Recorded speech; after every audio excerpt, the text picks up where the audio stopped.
রাধে রাধে। একটা মা সন্তানের ভালো পথে নিয়ে যেতে পারে, আবার শেষও করে দিতে পারে। একবার ঐমান্যর কথা ভাবো।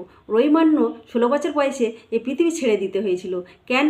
মায়ের কারণে, সুভদ্রার কারণে। সুভদ্রার গর্ভে যখন ঐমান্য ছিল, তখন অর্জুন চক্রগ্রহের পাঠ ধরেছিল। চক্রগ্রহের ঢোকার পথটা শোনার পরে সুভদ্রা স্বামীর কোলের ধারে ঘুমিয়ে পড়েছিল। বের হওয়ার পথটা আর শোনা হয়নি। তাই ঐমান্যর আর শোনা হলো না। তখন বাপজেঠা কাকাদের যুদ্ধর সময় তখন বলেছিল, বাবা আমি যেতে পারি, ওই লক্ষ্য ভেদ করতে পারি।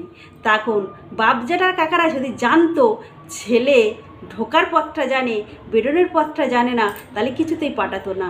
যখন ঢুকে গেছে তখন বের হতে আর পারছে না, মায়ের গর্ভে তো শোনেইনি, তাহলে বেরটা হবে কি করে? তখন ঐমান্য তীরের পরে তীর যখন খাচ্ছে, বাপ জ্যাঠা কাকারা নীরবে দেখছে আর চোখের নয়ন জলে ভেসে যাচ্ছে। তাই একটা নারী হলো, একটা মা হলো, সন্তানের ভালো পথ দেখাতে পারে, আবার শেষও করে দিতে পারে। তাই প্রেম সে রাধে রাধে।